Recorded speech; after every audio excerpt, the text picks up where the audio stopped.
Hello everybody, my name is CulBlu and I'm bringing, whoa, I'm not bringing you that, whoa now, Windowsception, what is going, oh, wrong button, haha, there we go, whoops. Anyway, my name is CulBlu, I'm bringing you guys the Sunday Evening Cup Series. This is actually the other semifinals. I was able to actually get into this one because these guys did decide to wait. There was somebody who had to go eat, or who wanted to go eat something, and then another, there was one team who had a player who wanted to go eat something, and then the other team's match finished like 5 minutes later, and then that team said, hey, we want somebody to go eat too, and they went to eat, and things happened, the match is delayed. It doesn't matter because I get to cast it. You guys get to see the other semifinals, which means you get to see who wins this one, and who gets to go up against the other team, which is Unnerved, who have already made it to the finals. Of course, hilarity ensues when things like this do happen, but hey, the benefit is I get to cast both of them, and I'm pretty happy about that. So let me go ahead and switch over to this, and I actually got to alert Unnerved that we just started, so that they don't get too antsy.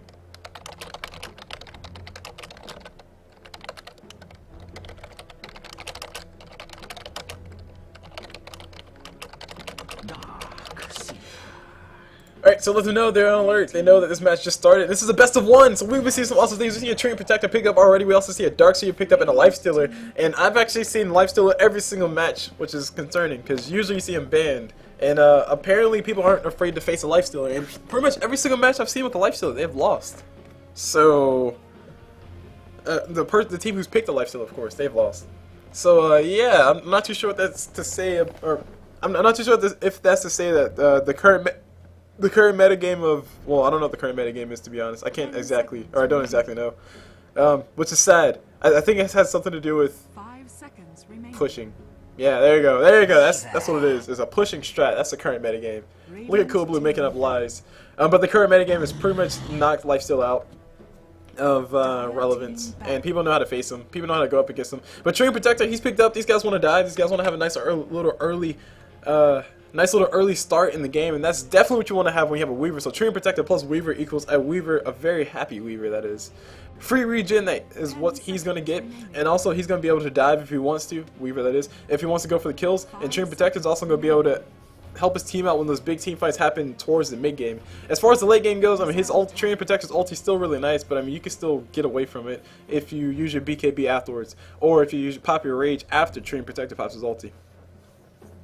So moving on to the bans, we see a Batrider ban, we also see a Visage ban, and we see a Shadow Demon ban. Pretty much solid supports banned out by North American Meepo pickers. So hopefully I do pick Meepo, because that'd be pretty awesome to see. NAMP, they decided to ban out the pretty solid supports, and the Batrider. Batrider pretty unknowing, he was the first ban by them. Moving over to Fanboy's Fan Club, or FFC if you guys want to put it that way. They ban out the Wisp and the Alchemist. Alchemist pretty darn powerful because he can get a lot of farm from the middle of nowhere. Well, not necessarily in the middle of nowhere, but his Grievel's Greed does add up over time. It's pretty much like a free, well, I won't necessarily say a free hand of mine. I actually haven't done the numbers myself, but I will one day. I just have to remind myself, which I probably haven't reminded myself to remind myself. Because, hey, CulBlu forgets things, guys. Who would have thought? But Alchemist, he does get a crazy amount of farm. If you just leave him alone for like maybe 5 minutes, he'll have just a pockets full of gold from that Grievel's Greed with all his last hits that he gets. Moving on to OD ban. OD is pretty darn powerful versus almost any mid that you put him up against. I say almost because there's some mids who can do well versus him. I would say Slark would be one of them, mainly because Slark can make... No, actually, no, Slark wouldn't be that good, would he? There's got to be some mid who would be nice versus OD. I don't really know. I can't think of one. Oh, Queen of Pain. Queen of Pain would be nice versus OD. That would be one that I would say would be nice versus OD. The Shadow Strike would just take him down a lot. But he is banned out, though, because he does do really well. He pretty much makes sure that whoever he faces up against has no mana, and that's no fun. No mana equals no kills, equals no aggression, equals your death. In retrospect. Queen of Pain is banned out by NAMP. They don't want to face up against her. That probably tilts their hand at what mid they're going to be going for. Queen of Pain is pretty powerful mid. As far as I'm concerned, she can pretty much harass almost any mid. I mean, except for Puck, probably, because Puck can use phase shift to dodge things. But hey, Puck's not in the pool, so who really cares? And now there's Queen of Pain, so nobody really cares about that. We also see a Puck ban out on the side of FFC, speaking of the double.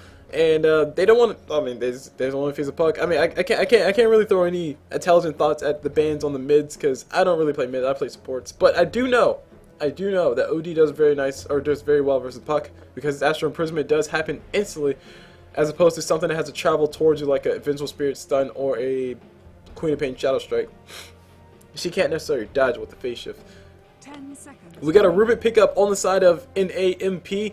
They're basically doing two things. One, they're picking themselves up a very nice support, relatively speaking. Of course, it depends on what FFC pick up, and that's also deterring FFC from picking up people with big ultimates like a Magnus or a Enigma or a Tidehunter. Which I'm actually sad I haven't seen many Tidehunters as of recent. But pretty much Rubik can, once he hits level 6, he can steal all those big ultis and just make life a living heck. Even Tree and Protector's ulti would be a very nice ulti for Rubik to have. Heck, even Living Armor, that would be a perfect ability for Rubik to have. But now Rubik more likely is going to be looking to steal Sakuchi, because it's really nice for helping us set up those beautiful telekinesis into somebody else's stun, which they don't have a stun to follow up on. But yeah, so just waiting for these guys. There we go. We got a Dragon Knight pickup. Dragon Knight will be the pickup for the carry role, I'm assuming, or potentially the mid. Dragon Knight mid. I've seen that a few times. Actually, we saw that in one of our past games as well. I don't remember how well it did. Oh no, it did really well. Yeah, Dragon Knight Darkseer. That was the combination. Darkseer throws out his vacuum. Dragon Knight throws a Breathe Fire over top of him. Hits everybody. Does a lot of damage to a lot of people for no apparent reason. So Dragon Knight's a pickup. He's a pretty safe pickup in my personal opinion as far as the carry goes. He can be survivable. He can survive by himself. He can farm even when somebody's trying to zone him out because of Breathe Fire. He has some really nice stats once you get he has some really nice stat gain. Actually, no, I can't say that for sure. I can't say he has a really nice stat game for sure. So let me go and retract that statement. But I will say he does have a really nice regen if he needs to go for it. So if Dragon Knight's taking a lot of harassment in his lane, he can just get a few points in Dragon's Blood and he'll be fine. That's like 2 points in Dragon's Blood would give him 3 regen and 6 armor, which is pretty much more than he will ever need if somebody's just trying to poke him to death with auto attacks. Weaver, on the other hand, Weaver's pretty annoying to deal with. He's just slippery. Like it's hard to lock down on Weaver. He pretty much Sakuchi's away, and if he can't Sakuchi away, he'll pop his ulti. And if he can't pop his ulti, he's pretty much dead then. But that's a lot of stuff you got to bite through first. And oh, by the way, there's also other people you have to fight, and you have to worry about as far as I'm concerned. Other people you have to worry about. So Weaver's gonna pretty much put a burden on supports and maybe even the carries by basically saying, hey, you had to buy sentries to lock me down. So by picking up him is making Rubik's job a little bit harder. And actually NAMP are actually taking a sweet time thinking of the next pick. I'm not too sure who they're going to be going for. Maybe they're going to go for Meepo. Come on, Meepo. Meepo might be the last pick. Who knows? But their name is definitely NAMP. I mean, just saying, if you have Meepo pickers in your name, you obviously pick Meepo in North America. Just saying. And Fanboy's Fan Club, they pick up all the fan favorites like Tree and Protector and Weaver. That is some pretty obvious stuff, but these guys are definitely taking a sweet time. As far as other combinations they can go for, they could have a... 5 seconds remaining. Yeah, I can't think of any kind of other combination. These guys are going to let it go to the last seconds. Lena's going to be a next pickup. They're picking up another carry that will match really well with Rubik, but they waited to the last second to actually pick that up. And they'll have 1 second in bonus time before the last pick. Who really needs bonus time, right, guys? So they really made that one very dramatic for all of us. me specifically, because I had to keep talking through the entire time. Well, I didn't have to, but I wanted to. And do we have anything going on in chat? Nope, nothing going on in chat. Cool. And my overlays all switched. Everything is all fine. Steam chat, how are you doing? I shouldn't have many messages going back and forth since this is the next to the last match for the night. Or next to the last series for the night. The next series is best of 3. Don't forget that, guys. Don't forget that. We should be seeing our 3 games. And it's actually very concerning to me because the last match, the last series, I changed it to a best of 3, or we changed it to a best of 3, just to give teams a little bit more a better chance to actually come back and bounce back from things, as opposed to having one bad team fight and then just lose the entire SECS. But ever since then, people have been forfeiting the last match, and I'm like, oh, okay, well, this sucks. So people get to the last match, they lose one game and say, okay, we forfeit for the next one. It's like, oh, that's fun. Thanks, guys. But, so yeah, I'm not too sure what we can actually do about that. But like I said, the SECS will become, or soon has planned, we're planning on making it a little bit bigger than what it is right now. And that is in the future. So hopefully good things will happen as a result of that. And I actually have to use the bathroom, which sucks. Because we just had, I literally just spent 10 minutes talking to the team captains on both sides, talking about how they guys need to let me know when something like this happens, or somebody has somebody wanted to go do something, like somebody wanted to go eat, and there's another match coming up, and they decided to wait for them, and they end up waiting like 20 minutes. And, just basically going on with the official things to say, official words, and this and that and the other, just trying to say, just make sure you let the admin know. And now I gotta go pee. So, so yeah. This is gonna be weird. I'm not. Yeah, I can't run to the bathroom. Well, this is awkward. Alright, so we got a Storm Spirit ban out, we got a Jakiro ban out. Not too sure what the idea behind the Storm Spirit ban out is, but yeah, I really don't know what the idea behind the Storm Spirit ban out. Maybe Storm Spirit does very well versus Meepo, who knows? Maybe these guys are going to actually pick up a Meepo, because they do have room for a Meepo. I know they pick up a Slaughter. Holy crap, this is a very interesting pickup. I am really excited to see how this works out. I've actually just recently played like 4 games in a row at Slaughter. I won the first one, lost the next 3. It wasn't my fault though, it was everybody else's fault. That's my excuse. Nah, it was definitely my fault. This was one game we were going against the Shadow Fiend, and Shadow Fiend was channeling his ulti. I got a lucky bash on the first hit, and I was killing him. And then as soon as his ulti was about to go off, I hit Q, which increases the damage that I take, and I died. If I didn't hit Q, I would have survived and killed him. I was like, damn, doggone it. Anyway, that is my personal experience, but Slaughter really nice versus a Weaver. He can basically pop his, throw an amplified damage on top of him, and that's free vision on top of Weaver. He also has a very nice AoE stun for everybody else, and oh my gosh, an Enchantress pickup. Holy Jesus. Will we be seeing a carry Enchantress? Now, by the looks of it, she's going to be in the jungle. We're going to have Tree Protector, Juggernaut in the lane, Weaver in the Suicide lane, and Dragonite. Actually, hold on. Whoa, hold on. How is this lane going to work out? Oh, Dragonite mid, right. Dragonite mid. Tree Protector plus Juggernaut in the lane, and then Weaver in the Suicide lane, the Enchantress in the jungle. I'm calling it right now, guys. That's officially what's going to be. Moving on to NAMP, North American Meepo pickers. We see that they're probably going to be going for a Slaughter Suicide lane, tri-lane with Lina, Rubik, and actually no, hold on. How are they going to do their lanes? Oh, that's interesting. Darkseer mid, maybe. Yeah, Darkseer would probably be the only reasonable one mid. I really don't know how Slaughter will work out mid. I think he'll be killing a lot of his potential if he went mid, but we shall see, said the blind man, who could not see, of course.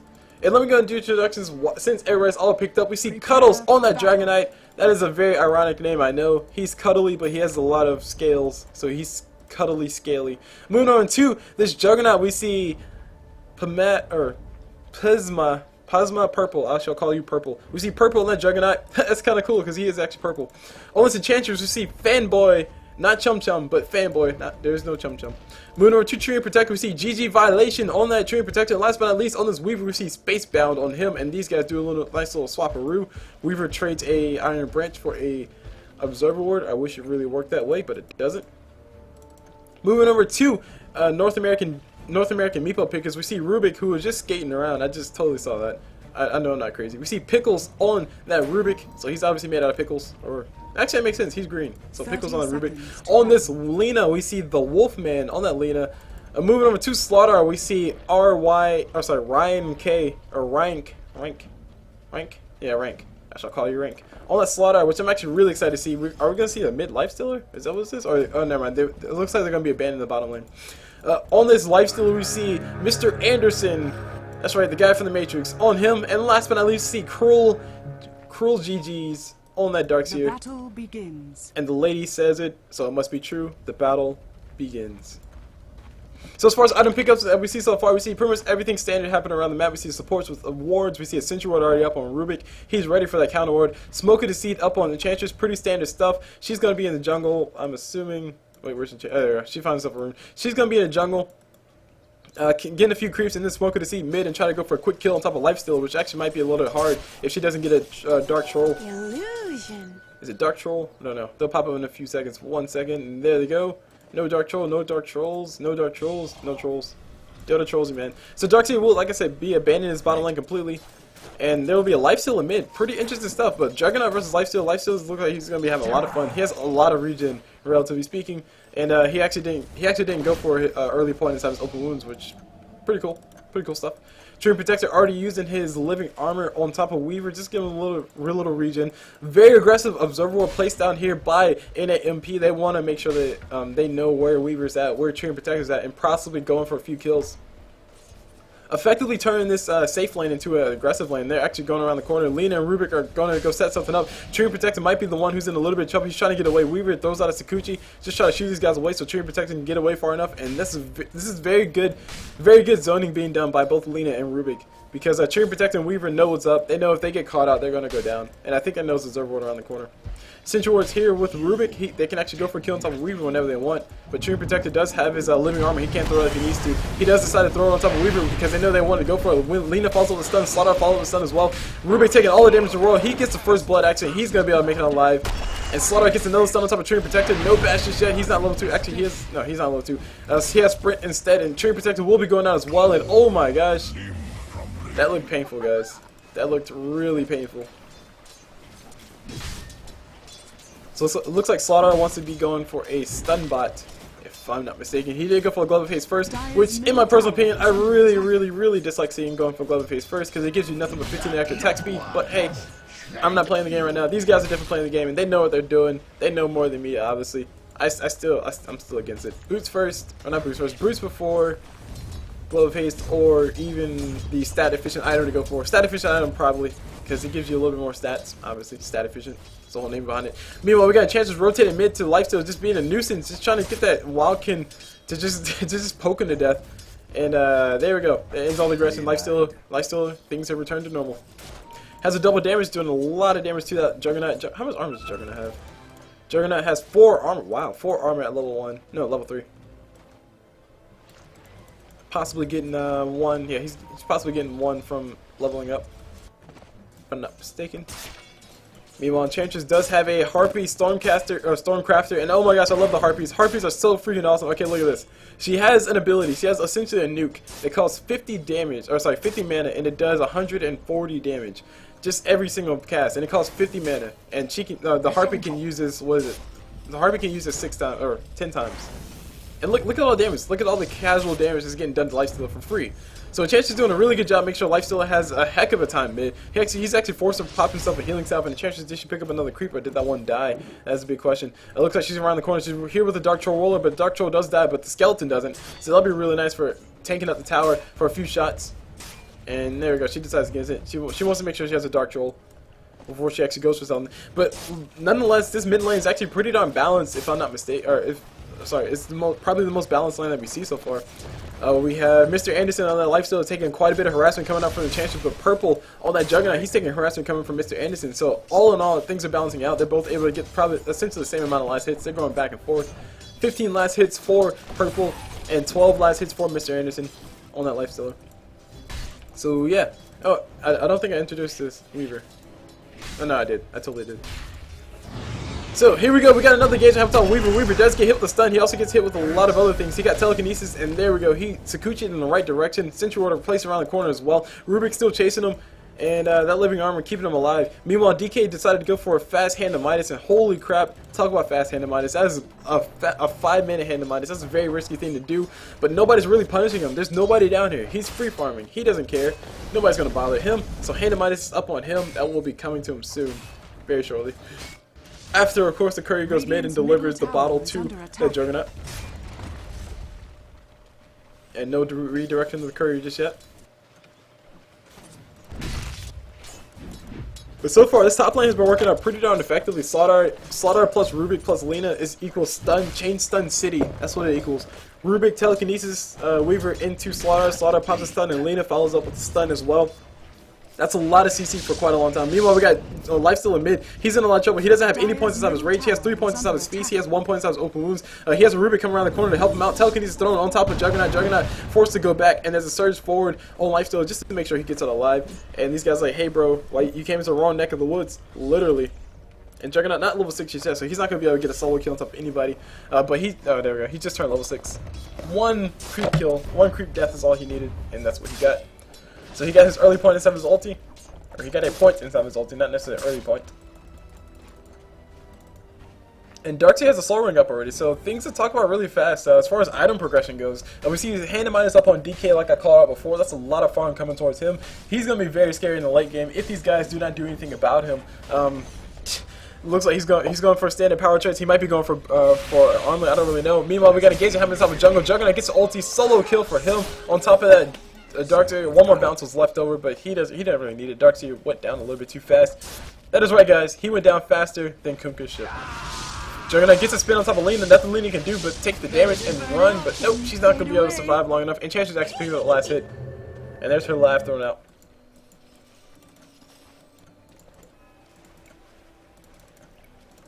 So far, the jungle invasion coming out from the Radiant has worked out pretty effectively. The Dire haven't decided to, or sorry, NAMP haven't decided to invade the jungle, but who really needs to invade the jungle? Slaughter is getting having so much fun up top.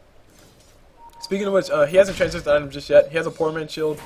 Or sorry, he has a stout shield, and these guys do see a Chancellor around the corner. He is level 6. They're going to go in forward, and Chancellor's in a little bit of trouble. She decided to turn back around. Slaughter can throw his amplified damage just to make sure she doesn't go anywhere. She's going to keep running. Slaughter wants a stun.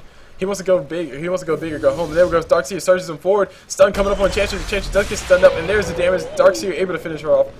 I'm not Ion Shell, of course. Ion Shell damage more than enough. And I'm really digging the Slaughter pickup, not just because, like I said, I played 4 Slaughter matches in a row very recently, but just because Slaughter, in my personal opinion, is very underrated. A lot of people say, oh, Slaughter hurts himself when he pops his Q and he can't do this, he can't initiate well. But I mean, honestly, Slaughter is probably, well, okay, Slaughter is, I agree, Slaughter's a subpar initiator, he's a subpar carry, but I mean, Slaughter does quite a bit of work if you give him enough farm, if you give enough room to farm. Negative armor Slaughter, which is what how I usually play him, basically amplified damage plus medallion occurs plus just attack speed and damage. Negative armor Slaughter is pretty darn effective, especially versus people like Tidehunter, who would thought, especially versus people with a lot of built-in armor like DK. It'd be really nice versus him, and actually has a DK on the enemy team, so cool. We'll get to see that point proven to us. But the thing about it is that this DK is free farm. He has himself He has himself a power treads already, and he also has a hand of Midas double rune picked up by Juggernaut, Invis rune, and also, well, I heard 2 runes. No, Invis rune picked up by him and some other rune. Double damage picked up by Rubik. TP's coming mid. Not too sure what that TP was all about, but these guys did TP mid. Treant Protector is around the corner. These guys might be able to go on top of Lifesteal. He does not have his ulti though, so there will be nothing, no more aggression. Lifesteal backs away. Juggernaut searching in the jungle for a solo kill. He can definitely get it because he has his ulti up and he has Invis up. Oh no, Invis just ran out. And he pops a few bottle charges, make sure he has enough mana. He wants to go top for a little bit of aggression. I think he knows that these guys are pulling, or he has a sense that these guys are pulling, but they definitely know he's around the corner. They need to back up as soon as they possibly can, or potentially turn around and go for a kill.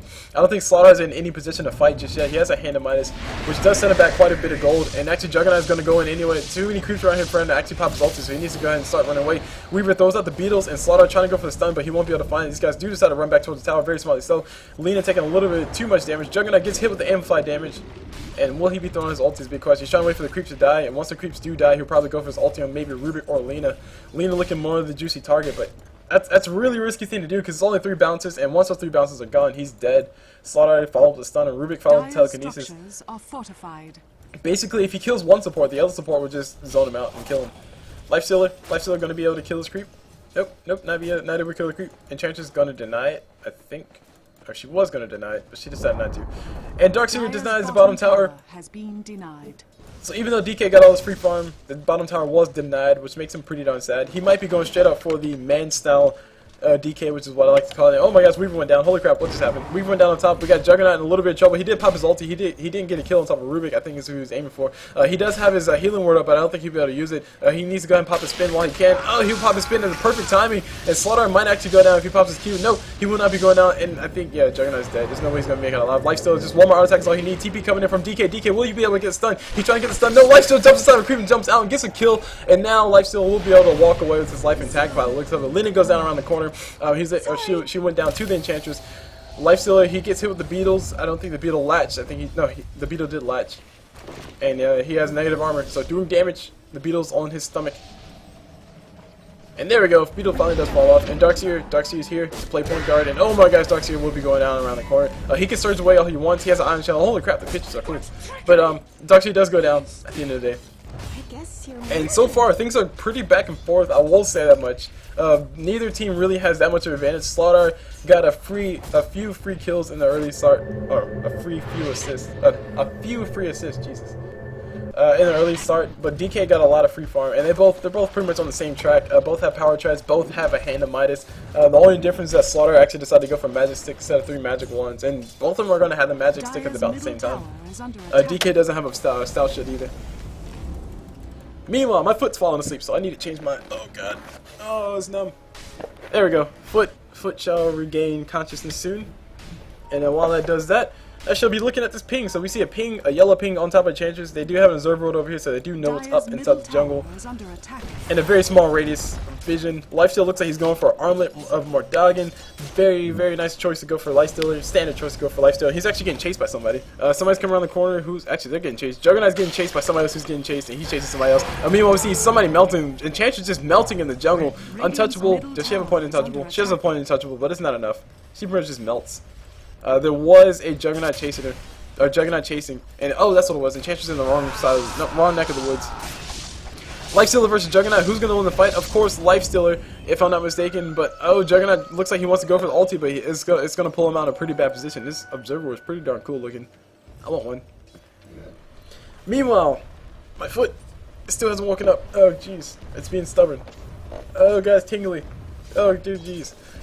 Meanwhile, on this purple, on this Juggernaut, he's running into the jungle. He has a haste rune. He's looking for a quick kill on top of support, or maybe not. I think he will be able to pick out the Wolfman if she decides to run towards the tower. She does decide to run towards the tower. She goes down pretty easy, double damage plus everything else. So Juggernaut's going to be able to finish off the Rubik as well. Double kill for him, even if he dies right now. It doesn't matter. It is all worth it.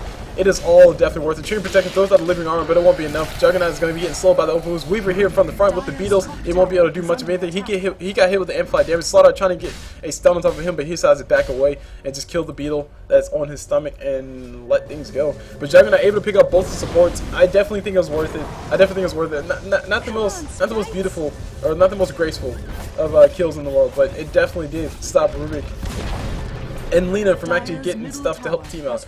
Like Lina's buying all the wards, and Rubik, he's trying to build himself. Looks to be drums, maybe even power treads, but I don't think it's going to take him forever to get to that. Radiant's bottom tower is under attack. Meanwhile, Weaver's pretty poor. We got a whole cluster crap of people in the jungle of the Dire. FFC say, hey bro, in AMP, your jungle belongs to us. Jeez, I can't even say the phrase right. Enchantress does have her jungle creep scouting on the backside. I think they just barely saw Rubik around the corner, and Rubik stole something. Rubik stole Dragon Knight Free Fire. So Pickle's gonna be pretty happy about that for a few seconds. And oh my gosh, Fanboy taking all the damage in the world. Lifesteal just eating her alive, and there's a vacuum coming out from Cruel GG.Violation trying to do what he can to keep her alive, but he's not level 60 yet, so no ulti for him just yet. Meanwhile, we got Slaughter taking all the damage in the world. Ryan K, he does go down too, and Impetus, I think he went down to Impetus from Enchantress. He decided to run away, which is not the best thing to do. Meanwhile, we got everybody with stomach bugs. They're trying to kill him, and Enchantress Tornado just doing all the damage in the world. Look at that damage over time. It does damage, right? It does do damage. Come on, Tornado, do damage. Let's see. There we go. 45 damage near, 15 damage away. Nonetheless, it slows things, which is the most important thing. Look at that damage. That damage is OP. And the range on it is crazy. Like, where's the Walken? Oh, wait, no, I didn't. Where was the Walken? Where's the Walken? No! I ate the bones! There we go. The Walken's way down here. Sadly, he doesn't have enough mana for another one. He will have mana soon. Meanwhile, we got 3 people up top. We got the Wolfman, who's pretty darn low. Pickles is pretty darn low on that support. Rubik and Mr. Anderson, he is forced to turn around and try to fight this. But it doesn't matter. Pickles goes down around the corner. And Lina followed the beautiful combination. She's able to get the kill on top of that Dragonite. And Mr. Anderson able to survive as well. I think he jumped in and jumped out of creep. But the Wolfman will be going out to the Impetus coming out from Fanboy. And there's a Juggernaut ulti as well. That's Mr. Anderson going down. Meanwhile, Purple is feeling pretty happy about that. That was a beautiful, beautiful engagement. Probably the best engagement that the Radiant could ask for. The only thing that went bad was the fact that Dragonite died. But Slaughter, he wasn't there to pop his stuns. He's actually down bottom. I think he's building BKB first, which I definitely think is worth it. Because when you have a Weaver with all his damage, you have a Treant Protector, or not Treant Protector, Enchantress with all of her... Wait, does Untouchable go through BKB is a big question. I think Untouchable goes through BKB. Which would suck. Basically, a lot of stuff that can make his life, or make his ability to go for kills not as easy, like Treant Protector's ulti, I guess. Dragonite stun specifically. Just things that make things not, or just things that make his job a little bit difficult. I actually saw a Shadow Amulet. Shadow Amulet come up with DK, so we're going to be seeing that kind of DK, a Shadow Blade DK. He's looking to make himself as effective as he's looking to make the most possible impact in the mid game as he possibly can. Meanwhile, up top in the Dire jungle, in AMP's jungle. We see Juggernaut, he's stalking Alina. 52 seconds is all he needs for another ulti, but I don't think he'll be able to get that. He can actually go for the kill. He's actually going to be going for the kill. Pops a spin, pops a few crits, and the Wolfman does go down. Rubik stole the spin from Juggernaut, and I think he will have to use it if he wants to get out alive. No, Purple going to be getting telekinesis back into the jungle. Slaughter trying to go for the stun. There we go, back and coming up with Darkseer. Boom! Goes the dynamite. Stun goes on top of Juggernaut. Juggernaut does go down for support, and that was not worth it. If he would have got both supports and got out alive, that might have been worth it. Even if he would have got both supports, it would not have been worth it, because Juggernaut's getting to the point where he's actually valuable to his team. If we take a look at the net worth, I think he's probably, yeah, he's high up there. So he's a high priority target. They don't want him dying, but Juggernaut really needs to play that forceful, aggressive type of playstyle. Otherwise, he's going to lose his effectiveness that much faster. I really think that Juggernaut needs to go ahead and invest inside of a Yasha and then invest inside of a Desolator so he can make himself more relevant towards the late game. Essentially, the faster you can attack his Juggernaut, the better. And also, the more orb effects, or a good orb effect is also really nice, because once you pop your ulti, if you attack fast enough, you can get extra auto attacks in. And on top of that, every jump applies an orb effect that you have. So if you have a Scotty, then it applies a slow to everybody that gets hit. If you have a Desolator, it applies a negative damage, which increases your auto attack damage as well when you hit somebody. And if you have fast attack speed, then you pretty much get extra auto attacks between jumps, which is really nice because you're invulnerable while you're jumping. And to have extra auto attacks is crazy.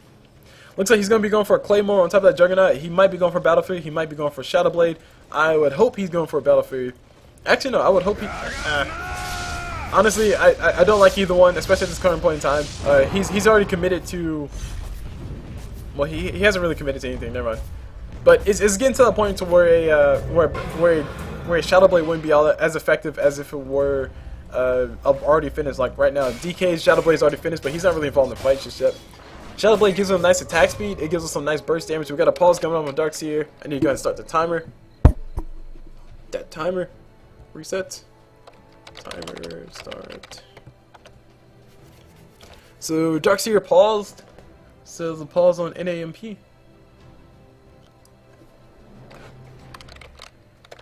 20 sec.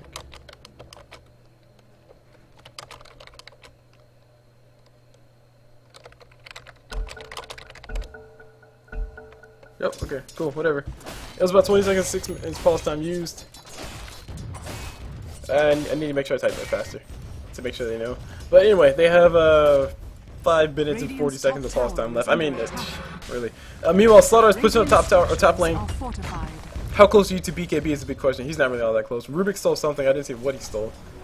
He stole Tree and Protects his living armor. That's what he wants. That makes him a nice support. Meanwhile, DK's coming up mid. Cuddles wants to go for the kill. He gets a stun on top of Cruel GG, and Cruel GG is stuck. He has a surge away, so he can't surge if he needs to. The Desolate Appearance thrown out by Rubik. I didn't see somebody. Juggernaut ulti to pop on top of everybody. Purple feeling pretty happy about that, and that's a lot of kills getting done around the map. Meanwhile, Slaughter comes around the backside. Ryan K trying to get what he can. He got a stun on top of Enchantress, and she goes down.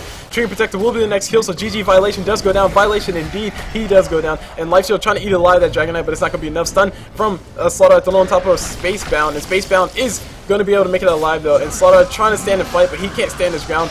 Lifesteal did decide to jump in and jump out of a creep, which he probably shouldn't have. He probably should have stayed inside the creep. Lena trying to finish off the Spacebound, but Spacebound said, no bro, you don't have enough damage, and Lena not able to nuke him down. So that was definitely a manhandle fight. Now, I think it was probably one of the most Dire's middle tower has fallen. The most one-sided fights that we've seen so far. Look at the XP graph. The XP graph is all over the place, guys. It's going up, it's going down. It's basically showing you guys that you get a lot of gold from hero kills. So a lot of these spikes are happening when the teams are getting a lot of hero kills. Like right here, the Radiant were getting a lot of kills, and the spike towards them. Then Dire started getting a few kills and spike towards them, and now the Radiant got a whole bunch of kills and spiked up back towards them to FFC or FCC. But even still, guys, I will still stick to my guns and say this. As I always say about XP graph, the XP graph is relatively irrelevant because the longer the game goes on, and closer it converges to 0. But it's still a really good indicator of where everybody is at this current point in time. And as you guys can see, FFC do have the advantage in levels. Moving on to the goal graph. The goal graph, I mean, towers plus hero kills. That's what it is. The towers are actually, wow, the towers are actually really one-sided. Almost all that's tower gold. Wow. That's 5 towers, so that's 5,000 gold, so almost all that, everything else up here is actually hero kills, so it's actually pretty darn even. Weaver getting hit with the ulti from Slaughter, and he's going to be a nuke down. I was trying to say he won't be able to make it out alive, but I mean, I got jumbled up. Weaver goes down pretty darn easy. Amplified damage plus stun plus telekinesis plus Lina stun plus Slardar stun equals chain stun equals death of Weaver. And in this game, arguably, Weaver might want to go ahead and invest in a BKB. This is one of those games where BKB would be necessary. Haste Stream pop by Juggernaut. Juggernaut might be able to make it alive. Lifesteal throws out the wounds, but hey, Juggernaut has a Haste Stream. He doesn't care. And he's going to keep on running. He's going to keep on booking it away. And he's going to pop a few bottle charges, might turn around and go for kills off a Lifestealer, which I actually think might be a mistake. He is going to run around the corner. These guys do know he's here because they have wards inside their own jungle to know when Enchantress decides to go for invasion, because they have been doing that. Fanboy FanClub has been invading the crap of the jungle. Meanwhile, Juggernaut is still in the Haste Room. He has his Shadow Blade popped. And the Haste Room does run out. He might be able to get the kill on top of Pickles if Pickles does decide to run towards the Secret Shop. But I think these guys are playing a very smart game. They're all staying together. Like Rubik and Lina are always hanging out with at least somebody else, which is definitely necessary, especially when Juggernaut is he level 16 yet? No, he's level 13. But he does have level 2 points inside his ulti, which is, what is that, 6 bounces? More than enough bounces to get the kill on top of his supports. Who Rubik only has 853 health, and Lina only has 682 health. So, heck, I'll argue 3 bounces might be enough for Lina. Meanwhile, we see a Gage have around the back corner. Rubik might be going out. He gets a stun. He got something on top of DK. Oh, he's still a DK stun. He got a stun on top of DK, and Chance is able to finish off from downtown. Fanboy feeling pretty good about that. Meanwhile, Ryan K it needs to go ahead and run away. He's getting stunned up. He's getting hit with the Chance's ulti. And there we go, he pops his own BKB, runs away, just barely able to make it alive. Meanwhile, Cruel GG, will he be going down? He will not be going out, able to survive, just barely able to get out of range of Juggernaut from one round attack. And that pretty much ends everything else. I mean, the Dire, that's not the Dire. North American Meepo pickers are definitely on the back foot right now. I mean, it's pretty obvious to see, but even still, Slardar can just show up from nowhere and go for the kills, but all he has really is a BKB and a hand of Midas, and he can't do much versus a Dragonite who has a Shadow Blade plus plus a Hyperstone already. Heck, even Juggernaut has a Shadow Blade. So far, FFC are definitely manhandling this game so far. It's no doubt about that. Cruel GG, he wants to go for the chase. He gets a vacuum on top of Enchantress. Rubik stole the ulti of Juggernaut. Pretty cute stuff, but it wasn't nearly enough damage. Ulti coming out from GG.Violation, able to stop everybody in the tracks. Lina trying to get the kill on top of Cuddles, but probably not the right person to focus. And she took, oh my gosh, look at that crit, just one crit. Enchantress not able to finish off anybody else. Nobody ran away far enough, and she doesn't have an axe just yet, so not enough damage.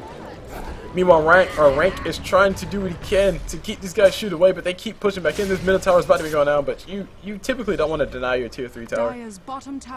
You want to make the enemy team fight for it, because that exposes your racks.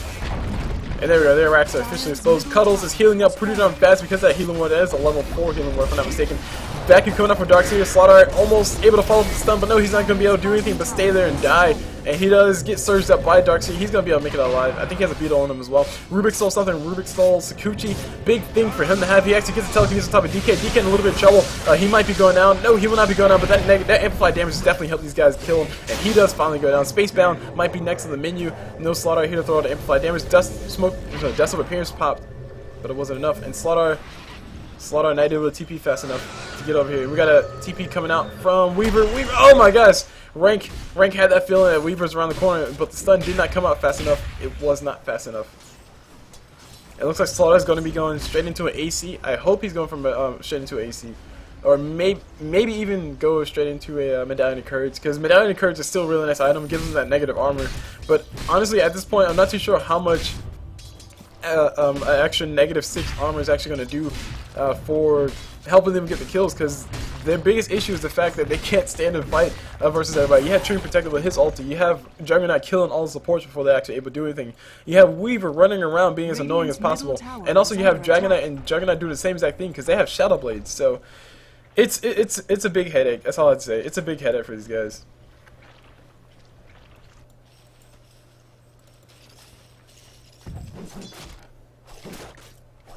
Take a look at the item progression that we see so far, or we see a mechanism up on Darkseer. That's really useful. I think it kept Slardar alive last time. He was able to survive because of that mechanism. Meanwhile, we see Shadow Blade on top of Shadow Blade on the Radiant side on Fanboy's FanClub. Enchantress starting to build her Aghanim Scepter. She does have the two things that give her the most, which is the Staff of Wizardry, which increases her actual damage, and the Point Booster, which increases her mana pool. So pretty cool, pretty good item progression. That just shows you that she's not really worried about survivability. She doesn't need to build the Ogre Club first. She might be going for it next though. Meanwhile, telekinesis from Rubik though on top of that Ursa Warrior. Oh wait, Hellbear Smasher. There we go. It used to be called an Ursa Warrior. Or Ursarian War. I don't know. It used to be called something. Slaughter threw his cloud on top of Weaver. Weaver's going to go ahead and be sad. Have a sad day. I think it lasts for 25 seconds if I'm not mistaken. Anyway, it was a negative 14 armor. Yeah, armor reduced by 14, so not as much as he would want it to be reduced by. Slaughter probably wants to have level 16 right now, but he won't have it for another, what is this, like maybe 5 or 6 creeper kills. Best entire creeper. And we got the fight stun on our backside. We got Cuddles throwing out the stun on top of Slaughter. Slaughter manning up, pops his BKB, goes for all the damage in the world, and I think, oh my gosh, Tree Protector pretty much melted. Meanwhile, Juggernaut trying to spin to win, but it won't be enough. He won't be able to win enough. And there's Weaver trying to go around the corner. Space Balance going to be going down. Geometry Sight dropped on the ground. I'm not too sure what it's dropped on. Enchantress Fanboy and Enchantress trying to do what you can to get the kill on top of Slaughter, but it's not enough damage. Meanwhile, Rubik Pickles on that Rubik is trying to chase Enchantress, gets telekinesis, and there's a Fanboy going down. And like I said before, guys, Slaughter can still do quite a bit of work. And in that fight, he definitely did as much work as his team needed him to. Even though he got stunned, he got stunned and everything was happening around. I think he got hit with the Tree Protector ulti, but he popped his BKB, manned up, popped his stun, and his entire team followed up. Very, very, very well done. Very well played. Mr. Anderson and also Pickles, big shout out to you guys for doing everything. And also special shout out to the Darkseer who was purple. Wait, no, it was purple. Darkseer was, I don't remember who Darkseer was.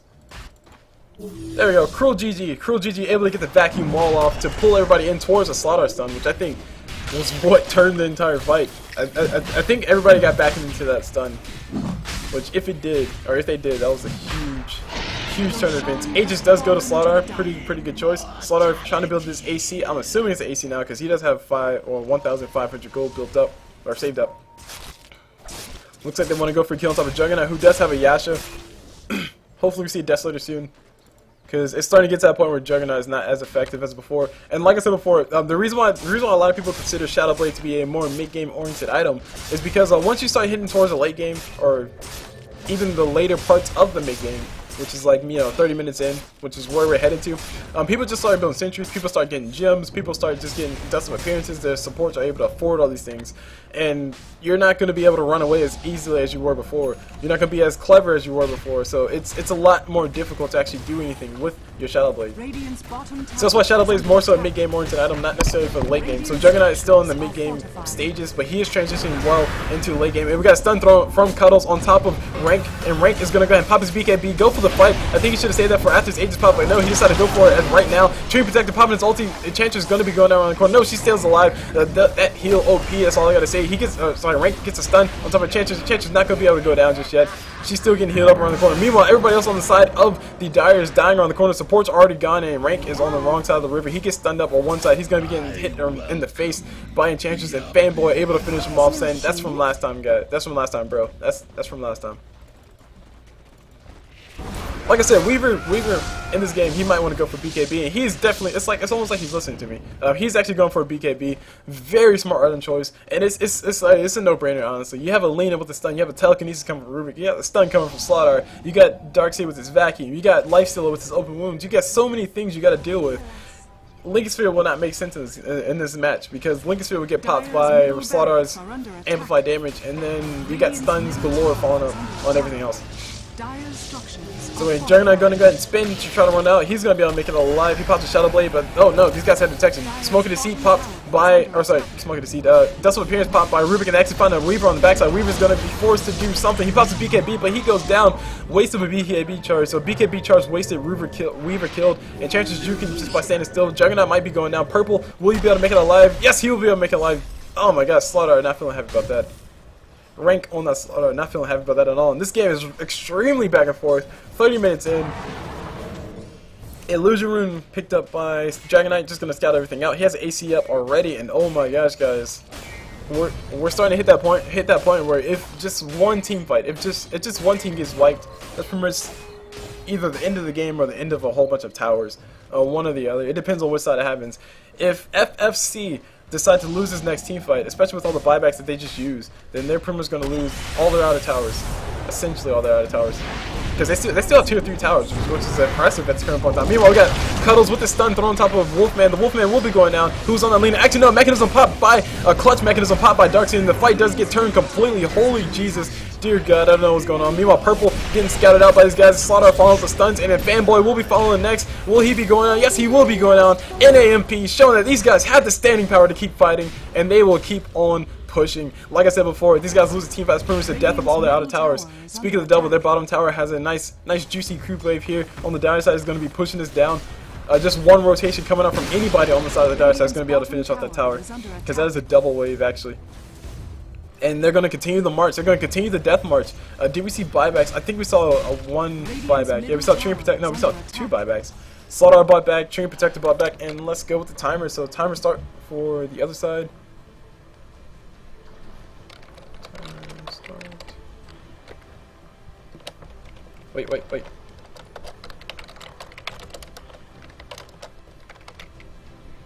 Oh, looks like we got some stuff happening on my side. People invaded SECS channel. What?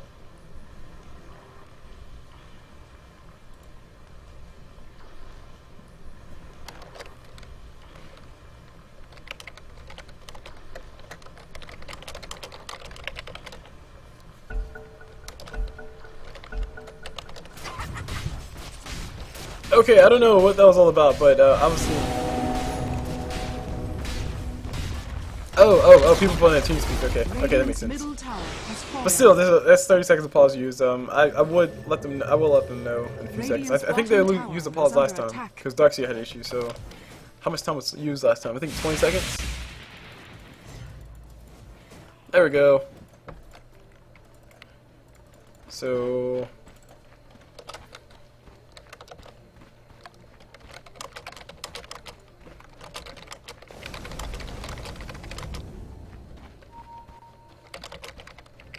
Oh no, actually that's the wrong way to put it. So it's 5 minutes and 10 seconds.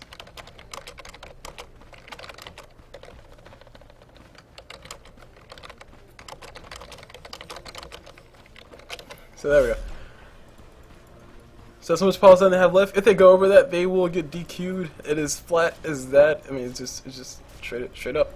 But it's something that I don't like to do. But I mean, it's necessary to let them know because they did use 30 seconds of pause time just then. Meanwhile, we got Mr. Anderson on that life still, just firing out the Ancients, just trying to get all these kills, and Ancients will respond, Roshan will respond in 5 minutes, as you guys see the timer over there. That's a very convenient timer. I actually like that, because this clock, I swear I cannot read this clock for the life of me. But, hey, first world issues, right? First world problems. Meanwhile, everybody's just pretty much passively farming around the map. DK looks like he's building himself either a BKB or a Desolator. I think BKB is long overdue on him. He should have got a BKB. Probably instead of that Shadow Blade, he probably should have got a BKB straight up. No way around it. But he is building a Mithril Hammer, so he could technically still be going for a Desolator or maybe a Maelstrom. Who really knows? And wow, really? Oh no, okay. I was about to say.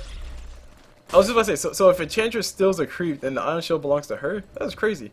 But no, it doesn't. It doesn't. Meanwhile, we got Ping's mid. These guys are going to be going for a smoke game. They're going to see if they can find anybody. So they're going for something. They're going to rush straight down towards their Ancients around the Roshan pit. I think they know they're over here. Enchantress, no. I don't know how they know that. Oh, maybe they have Observer Ward. So they're trying to figure out the path. They wanted to go this way. They wanted to go that way. So they're going to go that way. But it's funny because the entire dire side are over here in this general area.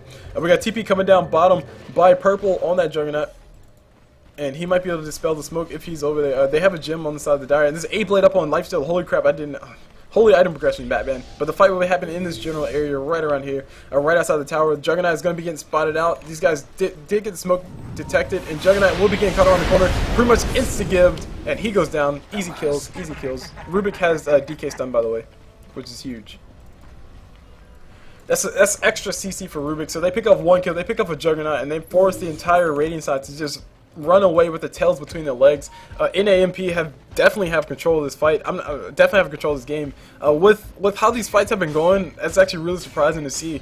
You can see the FFC, or Fanboys Fan Club, have been pretty much keeping a nice little hold on it. Not the best of all holds, but they've been pretty much holding on as hard as they possibly could. But then they just pretty much dropped it after that last team fight. That was the craziest team fight I think I've ever seen. That mid team fight that was. Just Slaughter able to man up and do everything. Meanwhile, we see FFC go for a smoke gank of their own. They're gonna see if they can try to catch off anybody around the side. Chain Protector throws out a living armor on top of the tower. Structures are fortified. Just try to keep it alive a little bit more. We got GG.Violation and company are gonna go ahead and push shit on mid. They're gonna go ahead and try to sneak or backdoor these racks, which you can definitely do. Backdoor protection does not account for these guys. Actually, no, it does count for these guys. Oh, I take it back. And now instantly everybody's running away. Smoke used and telekinesis thrown on top of GG.Violation. He will be going down. Tree Protector did get his living armor stolen. He gets A-bladed by Mr. Anderson. He's trying to go invisible. There's no trees around, sadly, and he goes down to the Rubik, who has a killing spree right now. It's actually pretty funny. So smoke gank not successful. They were trying to backdoor these racks, and these racks did go down, which is sad. Or did not go down, which is sad. And really, like, to be honest, even though NA and P are still fighting back into this game, even though NA and P have a pretty darn strong hold on this entire thing, it is still FFC's game to lose, in my personal opinion, because they have in my honest opinion the better combinations. Slaughter, yeah, he could perma bash the crap out of you. You have Lifesteal getting to the point where he's getting unstoppable, but as of right now, at this current point in time, FFC do have an advantage. Not the best of advantage, but they do have an advantage. Of course, in the next 2.5 minutes, they're going to be losing that advantage completely. But they still have something. They still have outer towers. That's the basic thing I'm trying to get at. They still have a mid tower. They still have their outer tier 3 or tier 2 bottom tower. So they have, in general, or theoretically speaking, a better outlook on, or sorry, better access to all the resources. There you go. That's what I'm trying to say. But as we have obviously seen, they've kind of been throwing a few fights here and there, and things might be going bad for them soon. Yes, vague statements all around, guys. That's all I'm all about. CulBlu is all about the vague statements. That is how it works. Items. I need to look at the items because I definitely missed the A-blade up on lifesteal. I caught it before we used it, but I definitely missed it. And we got a giant creep wave pushing down this top tower. Somebody needs to go farm that. That's a lot of free farm for Juggernaut. Meanwhile, as far as item progression goes, Roshan spawns in another 28 seconds, so he will be the target, or that will be the general area of the next fight. Shiva's guard is up on Darkseer. We see AC already up on DK. I think he had that for a while. Fanboy has himself up at Agnes Sets, but he's only level 14. Not the most ideal situation. Comparatively, Lifestealer and Slaughter are level 20 already. So when your primary carrier, which in my honest opinion was probably Enchantress, or probably planned to be Enchantress, and maybe with the side of Cuddles on that Dragonite, when your primary carrier does have, or it's only level 14 versus the other enemy carriers who are pretty darn high, relatively speaking, it's not good. Rubik has a Blink Dagger, throws the telekinesis on top of Centaur Conqueror. He will be scouting out that the Roshan is being done. He will be throwing a stun. Nope, he goes down instead.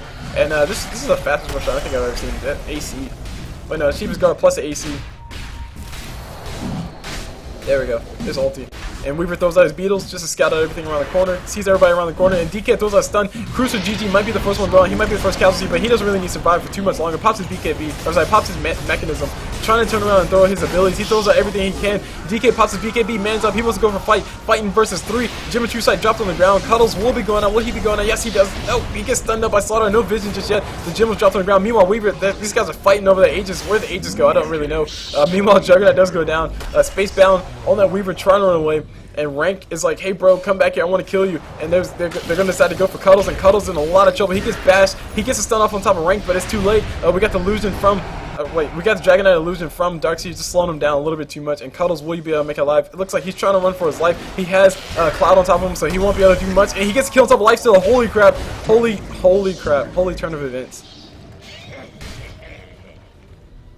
On that specific fight, and essentially 3 people died on both sides. Aegis, I don't know where Aegis is. I honestly don't. Yeah, it's Slark. Slaughter has the Aegis. So he was willing to man fight. He actually has a Blink Dagger right now. So he's probably going to sell his, I don't know. Might get rid of his TP scrolls. He might sell his Hand of Midas. It's getting to the point where he doesn't really need anymore. He gets a farm by getting hero kills anyway. And we were trying to tread very lightly. There's a cloud thrown from Slaughter on top of Weaver. And Weaver will be backing away, and so will Slaughter, very smartly so. If Slaughter would have took the bait and went for the fight, he would have definitely burned the Aegis and died as well, and maybe burned a BKB charge too. So very smartly done on both sides. I'm just trying to look at these items and try to see if, trying to make sure I don't miss anything, because if I miss something, like something big, like another A-Blade or a Rapier, I'll be like extremely sad. Manstel up on Juggernaut. Thank you, DotA, for being my assistant today, because I would have missed that. Man style up on Juggernaut, that means he has a little bit more attack speed, he's a little bit more survivable. I really want to see a Desolator up on Juggernaut, but he's not building it just yet, which makes me really sad. Sell that bottle, build a Desolator, you don't need that bottle anymore, it's not doing much for you. It only regens you for what, 70 mana? Really? 70 times 3, so whatever 7 times 3 is, times 10. And Juggernaut spinning down bottom, wow, that was awkward. Meanwhile, nice giant creep light for Weaver's Beetles, and his Beetles will be eating them alive. Look at them go. Look at them go. Look at it go. And there we go. They went. Weaver popped Sakuchi a little bit. He probably could have popped it a little bit earlier. He's going for either a Lincoln Sphere or a Scotty, or I don't know, Lincoln Sphere or Scotty, one or the other. Probably Lincoln Sphere. That would be a nice item for him to have now after his BKB, of course. Lincoln Sphere would be helpful as far as regen. Nope, he goes for Manta Style. Of course. Duh, CulBlu knows not what he's speaking of. Manta Style up on Weaver. Pretty much straight up bought it. Like a boss. Slaughter, what are you going to be going for next is the big question. He pretty much has everything he wants. He has an AC, he also has a BKB, he also has an Aegis. Hand of Midas needs to be replaced with something, not too sure what it's going to be replaced with. Meanwhile, Enchantress Walking Ripper is going to be going down. Slaughter gets a stun, and I don't know where the gold went. Roshan should be back. Oh no, he won't be back up for a while. Juggernaut Illusions, critting, doing all the damage in the world.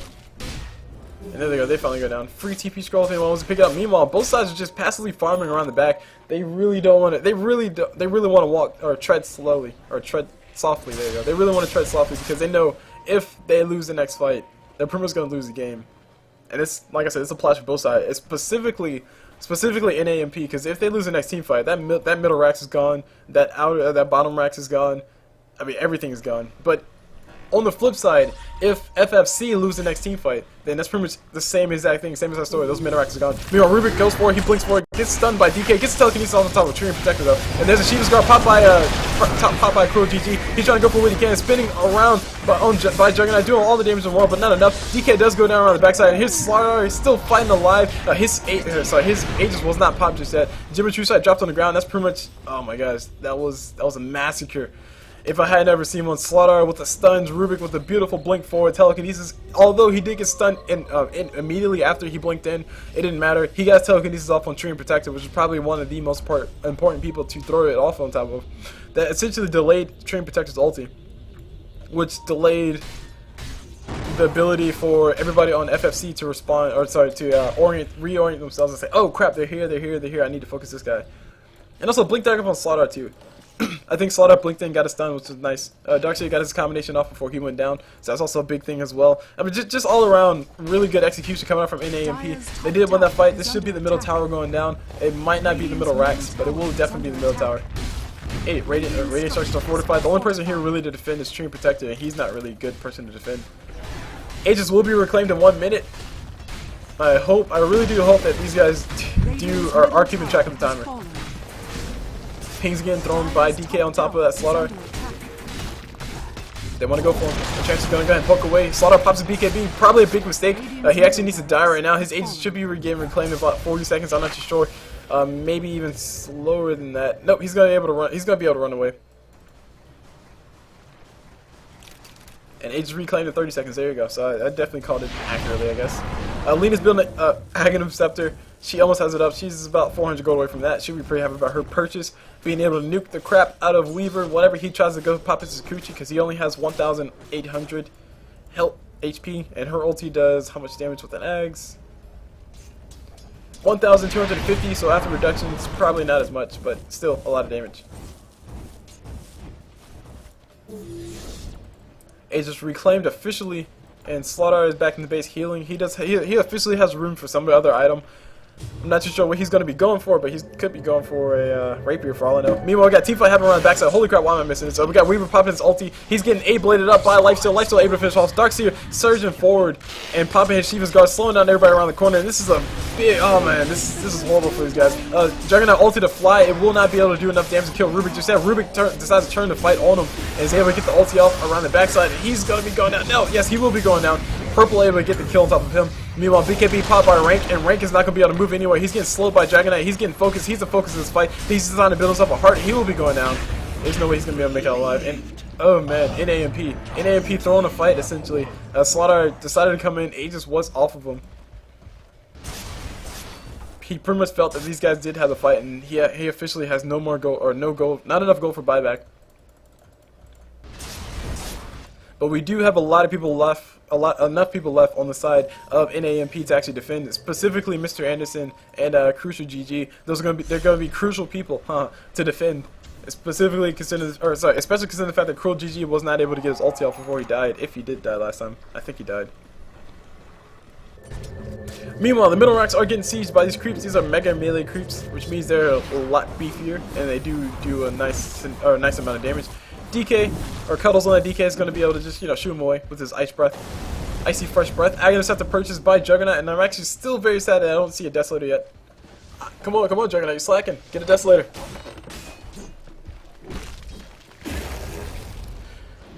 So as I explained before, the reason why Desolator on Juggernaut is actually really nice because whoever you hit on, it procs on top of them, and it's a beautiful thing because it increases his damage in both the fact that it gives him some raw damage on his auto attacks and also gives him puts a negative armor buff on top of the enemy person who gets hit, which I think is it -9 armor or is it -6? Things to think about. -7. Wow, it was like in the middle, sort of.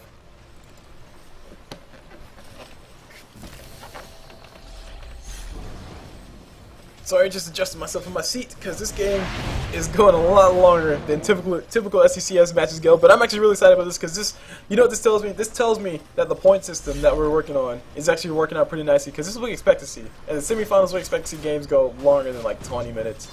No offense to the players who do play in those games that last 20 minutes, but I mean, come on, guys, 20 minutes really in the finals or semifinals, and this is the semifinals as well. So that's another huge thing to point out. So still, these guys did smoke up on the side of FFC. Looks like they're trying to support the Juggernaut. They're trying to bait a little bit. I'm not too sure what house this was going to be. Roshan should be back up in another minute or so. There we go. Perfect timing. Minute or so. And he'll probably be the source of the next team fight as well. If they do decide to fight at the Roshan pit, though, the NAMP have more than the advantage. Rubik with his telekinesis, Darkseid with his vacuum wall combination specifically, and Slaughter with his stun. A-Blade up on lifesteals so he can stun the important targets. I mean, just so much going for them as far as fighting in tight corridors. And you also have Lena with her AoE stun, which is really nice when you have no room to run in. Meanwhile, if these guys do fight out in the open, I do think that FFC, of course, have the advantage because they have the Weaver, who can just run in circles. They also have the Enchantress, who can just run and stay in the back and just lob out as many impetuses as she possibly can and do as much damage as possible. So it really depends on where they fight as to who has advantage and who's going to win the next fight. But it looks like the next source of the fight will be at the Roshan pit. They're going to go ahead and smoke up and run into the pit. If they do fight the pit, though, FFC are going to not stand a chance, honestly. They're not going to stand a chance if they do decide to fight at the pit. Enchantress sent to creep to the Roshan pit to scout out. We got pings going on around the Roshan pit. I think they're saying, hey, we should go for Roche, while they're not going for Roche. But there's a smoke gate coming around the backside in the jungle of the Radiant, which is FFC, and they need to be a little bit careful because they're going to be getting blindsided around the corner. Juggernaut pops himself a Shadow Blade. Shadow Blade popped by Cuddles as well. These guys want to go for the kill. Oh my gosh, they get a Blink and Blink Telekinesis on top of Weaver. Also, A-Blade used on top of Weaver. Very unnecessary. Teamfight will be breaking out a relatively open spot, but almost everybody on the side of FFC is dead. Everybody important that is. Treant Protector, I think his ulti was not used. Juggernaut trying to run over. He's getting bashed away. He goes down. His own illusion slowing him down. That's not really all that useful. That's not really all that good. Meanwhile, Smoke of Deceit, Desolate Appearance used around the corner. Rubik trying to get a Juggernaut, but Juggernaut going to be able to make it alive. But it looks like TP out, and that's a free Aegis. This is going to go, NAMP are going to go ahead and take the Aegis while they can. And those bashes, I mean, like, it's everything is working against the FFC right now. And that's mainly because of the fact that Dragonite's illusion is his own illusion from the Darkseid wall. It's just slowing him down too much. I mean, that illusion has a Frost Breath, which I think is pretty cool. So applies slow on attacks, and also has a cleave as well. So, oh man, that's probably the most painful thing in the world for Dragonite. Meanwhile, Juggernaut gonna go ahead and push this mid lane with his illusions, and I still want to see my Desolator. Juggernaut, where my Desolator? Just go ahead and replace your drums with Desolator. That's all you need to do. Actually, if he replaces his drums with Desolator, it might hurt his mana pool, but I mean, really, at this point in time, pretty much Juggernaut uses all his abilities and then runs away anyway.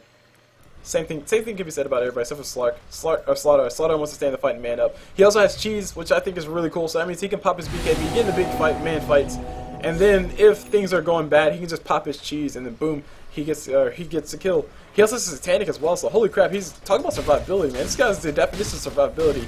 AC plus BKB plus Satanic. I mean, that's ridiculous amount of survivability. All he's missing now is boots of travel and possibly one other damage on him like a Desolator. Just to get 6 slotted, but he's hitting pretty darn hard. 200 and something, whatever those numbers add up to. Lifestealer hitting just as hard as well. That A blade helping out so much in the damage aspects. 300, or sorry, 400. It's almost 400 for Lifestealer. Rubik not hitting all that hard. That's hard, but still hitting pretty hard. Slaughter coming forward. There's a gem on these guys. And oh my gosh, Weaver melting essentially. Holy crap. Cuddles trying to man up, go for the fight on top of somebody. He's trying to go for the kill on top of Crucial GG, but Crucial GG survived a little bit too long. And that's pretty much the end of the fight. Juggernaut pops his ulti as well, but it didn't do nearly enough damage. And he's going to go ahead and turn around, try to man fight, but he goes down on him as well. Jimmy True Sight dropped on the ground, pinged by Darkseer, and they will be picking it up. DK buys back, but he's the only one left. His own dragon's here to attack the tower, and oh man, GG. GG, well played indeed. That was an awesome game. That's all I'd say about that. FFC tried to, had a nice little hold in the beginning of the game.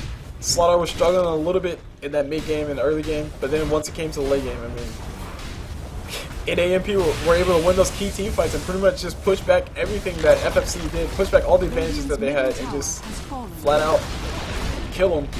This is what happened. Slaughter OP, guys. Slaughter OP.